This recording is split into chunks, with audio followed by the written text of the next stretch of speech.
Coach Burnett, Pittsburgh Wrestling Classic 2021. Erik Mungia, Lariat Pioneer, got the job done tonight. Well, hold on.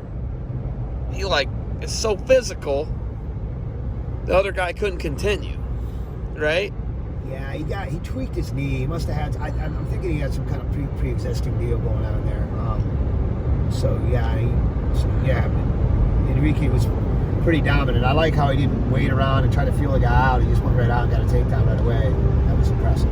Yeah, when you see that double leg right out of the gate, right? Just blast doubles the guy, takes control of the match immediately. You know, you would get that from him sometimes this year, right? Mm-hmm. When he's on, when the switch is on, how good is Enrique? Yeah, I mean, he's just terribly difficult to wrestle, man. I mean, he's got a unique style that he's become very good with, but yeah, his offense, you know, when he's going after, when he's trying to score points or pin people, you know, he's hard to wrestle. That's bottom line. You know, when you look at the other Ohio guys, with Dylan Walker, he loses an overtime match, and then obviously Vic Voinovich, he loses a tough match to Herrera, Rondon, and then overall though, Ohio guys, when they come to Pennsylvania, you know, normally they strap it up and they bring the heat. Tonight, you know, you go 1 for 3, but you look at your guys, they compete hard. What's the biggest thing about an event like this and what Pennsylvania does so well? Well, you know, they set it up, you know, in a way that, you know, obviously it's a dual meet format, and their kids want to get after it. Pennsylvania is a very, very tough wrestling state. And their kids they're out there wrestling and they're competing like, well, it's a dual meet, you know what I mean? So they obviously, and I'm assuming they want to wrestle the toughest guys they can find, so they get to do that. But then they get an opportunity to try to win some matches for their team, for the state of Pennsylvania. And it just seemed like, you know, you could tell in the matches, you know, going after bonus points, things like that. But for Ohio guys to go in there and battle and bang, man, it's good. And I know that Victor and Dylan didn't want to lose. I mean, they're competitors. But nevertheless, you go in and you wrestle the toughest guy you can find and, you know, get after it. It's all part of the process. You look at other guys. You look at Drake Ayala. He hit a barrel roll, and he almost like what you normally tell guys not to do. He kept the arm, did everything right. The PA guy did this crazy cartwheel head roll out of it. Normally, when you keep that down arm, you can get the near fall points. He wasn't able to, and it actually put him in a worse position. But he keeps picking away, right? It just seemed like he could get to that leg. It was it's a really nice shot, man. And you know, but it's one of those deals where once again, you know, there's 4 parts to a takedown, right? Setup, penetration, transition, which is a big one, and then your finish. And if at any point in time during transition you get even slightly out of position, or you let the other guy get positioned where he wants to be, then it becomes a tough finish. And that's kind of what was going on there from what I can see. But wow, what a nice shot, man. It's like a dart. You know, he's in on that leg, you know, like it belongs to him. You know, you look at we actually had another guy. Ohio had another guy, right? 182 pounds. Oh, yeah. Blair guy, right? Yeah, he looked good, man. He looked really good. Yeah. He was really dominant. I think he was the first match out of the gate, too. He was Guy's from Marysville. How about that? Yeah. That's crazy stuff. But, you know, overall, you look at it, the Pennsylvania guys are just so game. You know, they call it was funny, one guy, Unger knocks off Figueroa, and he was like, he said at one point, I was going to try and I snaked him. They got a thing that they actually do where they kind of like set traps. PA guys set traps, and you learned the tough way in college how PA guys wrestle. It's different. What is it like transitioning? You know, you took all those years to transition. You were an All-American by your 5th year. How hard is it to transition to learn to wrestle? Mat wrestling, getting off the mat, getting a ride, getting a turn. What's it like? Yeah, some guys do it earlier or sooner than others. I mean, some guys can go from high school to college and have immediate success. It depends on how coachable you are and whatnot. And, you know, I always felt like, you know, I felt pretty confident on my feet. I felt fairly coachable there. On top, I could get by. I didn't score as much as I wanted, but on bottom, I was pathetic. It was borderline uncoachable for my first couple of years of college. And yeah, that just doesn't work. Does that make sense? So being uncoachable doesn't work. That's kind of, and I learned firsthand. In your jump, right? Your jump doesn't come until 4.5 years into it. No, I felt like I was better. I really felt like, I made the NCAA tournament. My I don't know what it would be, my redshirt sophomore year, I guess, and then but I went 0-1. But it wasn't like I was getting kicked around. I mean, I lost 2-0, and then the guy that beat me lost the next round, and that put me out of the tournament. Blood round my junior year, I feel like I got better everywhere, and even on the bottom, I was better. I just wasn't good enough. I mean, I got the crap beat out of me in the third period. Score 0-0 going in the third period, and the guy picks top and beats me 8-0. So I knew I hadn't improved enough, but I did feel like I was right there, by the time I was a junior. But once again, you got to be willing to make these changes and these corrections early, right when you get there, or you're going to spin your wheels.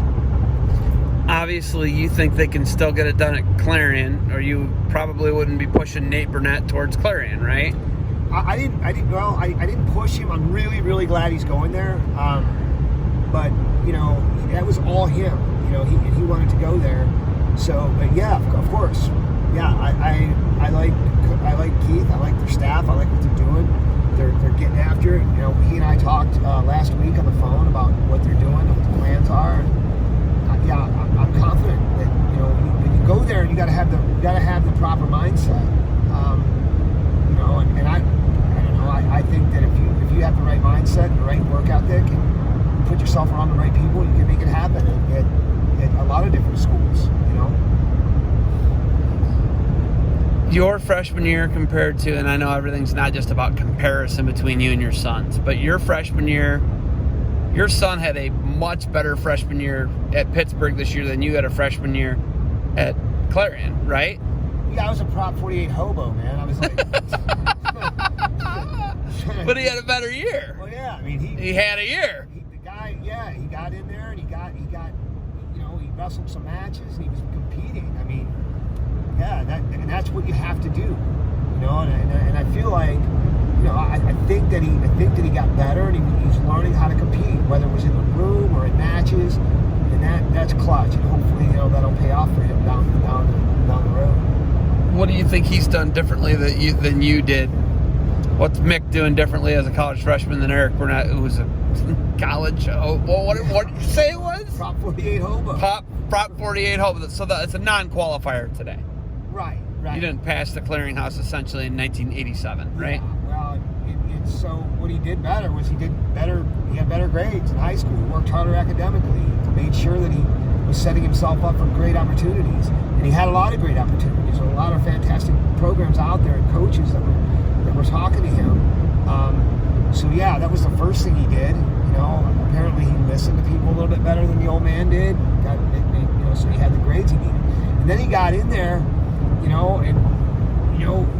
wrestled, as far as I know, from what I'm hearing, he's grabbing the toughest guys in the room and wrestling the toughest guys, and so that's how he's going to get better.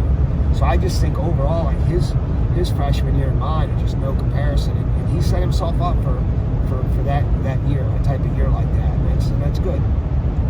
So he won a state title as a junior, didn't get his senior year because of COVID. Nate didn't get his sophomore year because of COVID. They're 2 years apart. Going into Nate's last chance, he's a two-time Ohio State placer. What are the conversations like? Are there conversations about getting him where he needs to be and putting in a position to win a state title next year as a senior? Yeah, I mean, Nate had, it's been a couple weeks, well, almost 3 weeks now since the state tournament. And he knows how to, he's insightful, man. He did some reflecting, and, very recently we've had some talks about what it's going to take. And, the bottom line is, one, he's got to keep enjoying the sport. You have to enjoy the sport, How do you do that as a dad? How do you make him enjoy the sport? You try to have some fun. You know what I mean? You have fun, you make progress, and you win, right? If you get all three of them, right? In a season or in a weekend, you had the perfect season, a perfect weekend, right? Unfortunately, it doesn't always work out that way, right? You might have fun and not win, but make progress. So you get 2 out of 3 things. So that's the biggest thing. He's got to keep having fun. And then he's got some areas he needs to work on, and you have to commit to that. And we've talked about it. I talk about it ad nauseum at wrestling camp. As far as I knew what my Achilles heel was in college. I had to get better on bottom. But I had to commit the time to it. You know what I mean? You had to do the things. You had to work on the things that aren't fun to work on. Working on your weaknesses isn't fun sometimes. So and he's going to have to commit to doing some stuff like that in order to give himself an opportunity to get what he wants, if that makes sense. Winning a state title, a lot of things got to fall into place for you when you do that. But you at least have to set yourself up for that opportunity. Leave no stone unturned. And that way, when you walk off the mat, whether you accomplish your goal or not, you're going to feel pretty good about it because you did everything you could do to make it happen. You can walk away feeling like, all right, I did my best. You guys had some tough state tournaments. Obviously, at 182, the toughest weight, Evans takes 5th. Obviously, I feel like that's a guy who can win the weight. You did too. Obviously, so did he. Nate takes 5th at 145, where he's the number 1 guy. You're defending state champ, Fenton. He's not in the lineup for various different issues. So you guys just didn't have and finished the year how you probably thought you were going to, and this is your second to last year. What was it like finishing the way you guys finished, and how do you, going into your final season as a high school head coach, how do you change things or make things go more your way, I guess? Well, I think first of all, man, there's no rear view mirrors, ironically enough. But there's, the only thing we can look back on is what we can fix, right? You look back and say, well, I think we can do this better. I think we can do this better. And then you work on that. As far as just looking back on it and getting bummed out, there's no reason for it. It doesn't work. It doesn't do anything. You know what I mean? So yeah, I mean, could we have done a little better at the end of the year? I think so, but I also think we had a lot of fun, and I think I know we learned a lot. So moving forward, we still have a good group. We're losing some really good seniors. We still have a good group coming back next year, and we got some young guys that are grinding. And if we take these experiences and we use them, it's only going to benefit us down the road. So yeah, I try not to get too caught up in the results.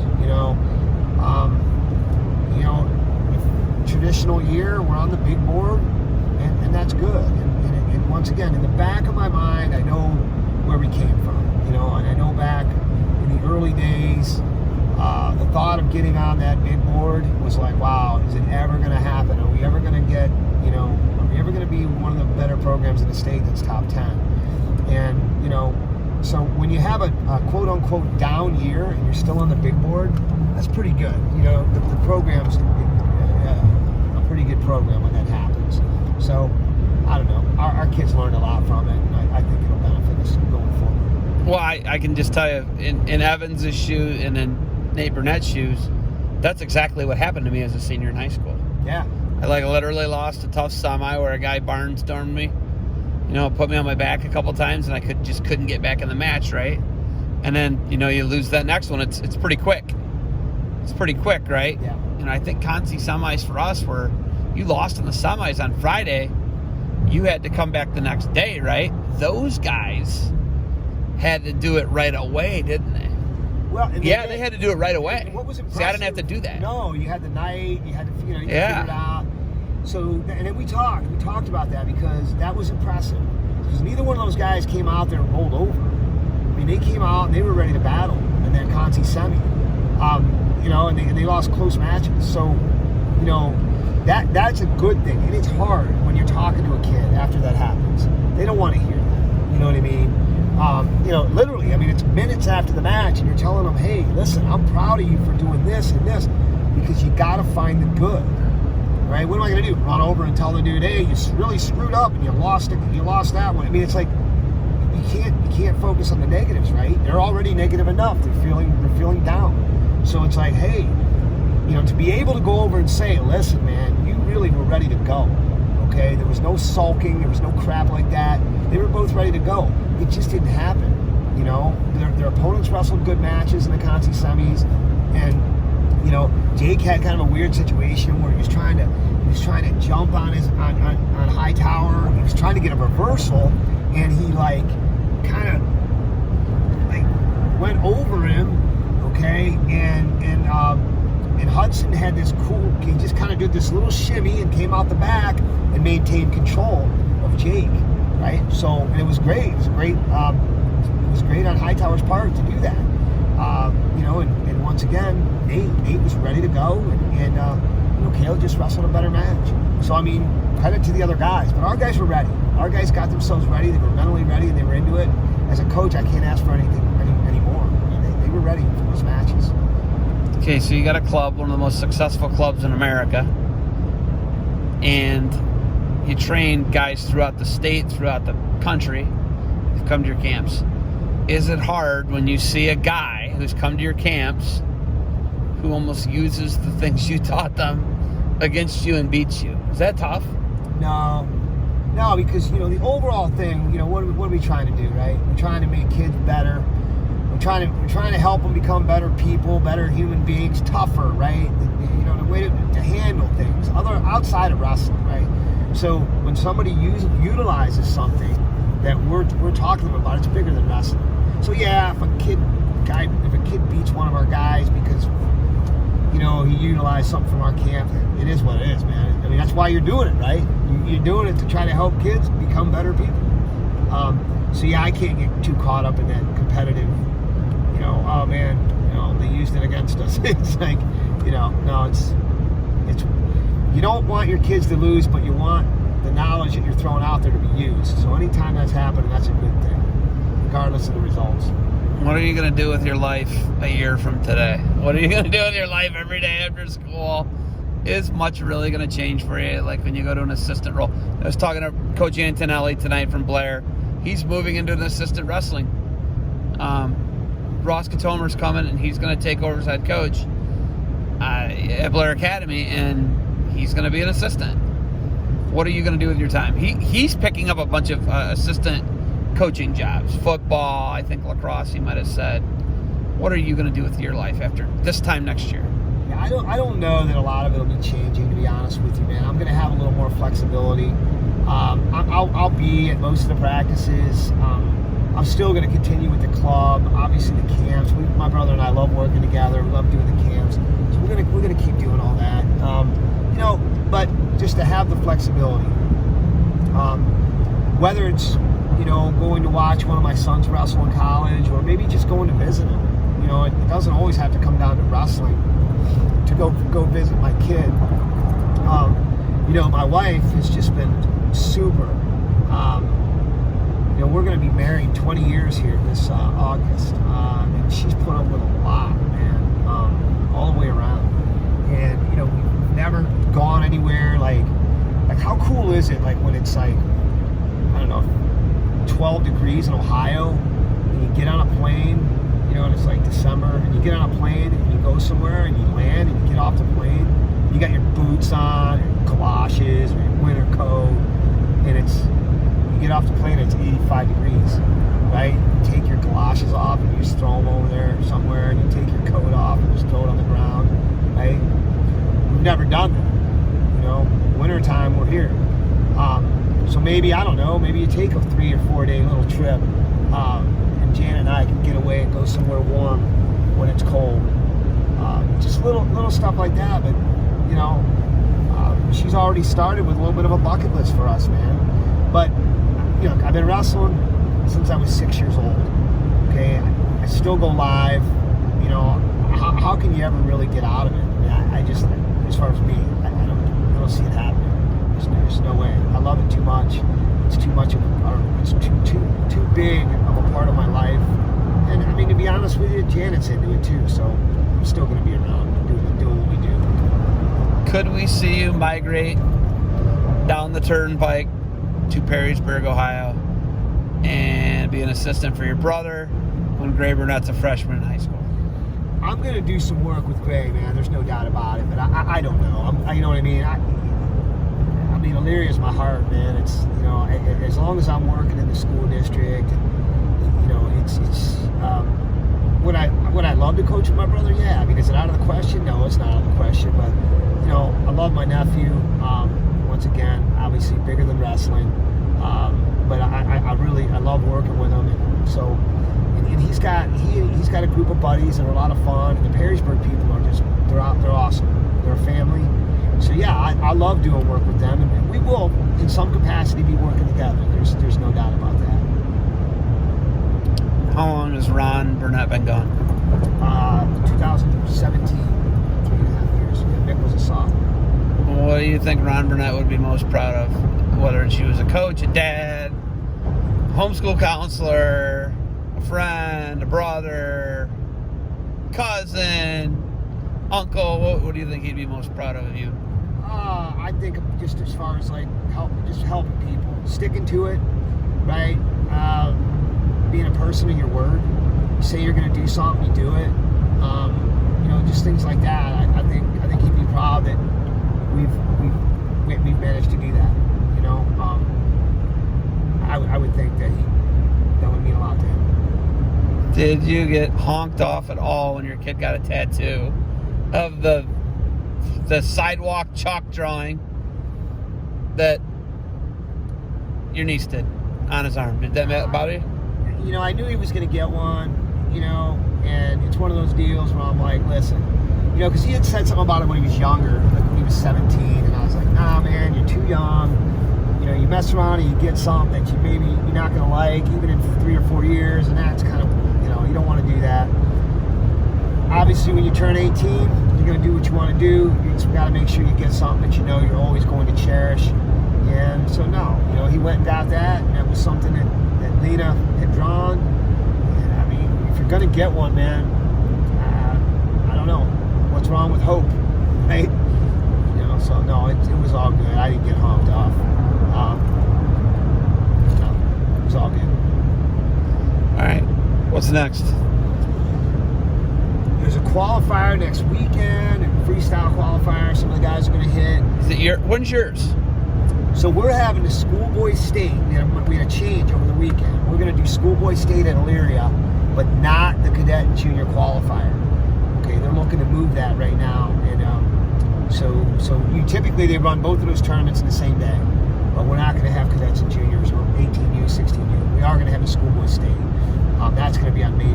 Well, now it's on May 2nd. So it's not juniors and cadets anymore. It's 18U, 16U, 14U for schoolboys, right? I think so. Yeah, I think so. But yeah, we got a big group. Like Perrysburg's got a big group. We have a nice sized group that's all looking to go to U17 and U15 World Team Trials out in Wisconsin Dells. That's, I think, April 23rd. So that's really cool. So yeah, we're just kind of gearing up, and we just started our first week of freestyle. We had some great workouts, a lot of fun. And all ages. I mean, all ages. The kids are grinding, man. Little kids are learning freestyle and Greco. We got a Greco night now. Coach Howell is running Greco for us on Wednesday nights in Milan. So that's great. Scotty's got Coach Contos running Greco for him out of the Hive. So yeah, just a lot going on right now, man. It's really, really, really healthy, really awesome. All right. Thank you for the ride to the Pittsburgh Wrestling Classic. Appreciate it. I was able to get some matches, do some things, talk to some people, and it's awesome to hear your guy picked up a win. Yeah, Enrique, man. Got out there, got after it, was banging, ready to go. No breaks, wrestled every position. That's what you got to do. Right? Did he hit an assassin? He sure did. He hit 2 assassons. Yeah, he did. It's pretty good there. He's so physical and mean. Yeah. Unbelievable. It's been fun. We were just talking about it before you got the camera out.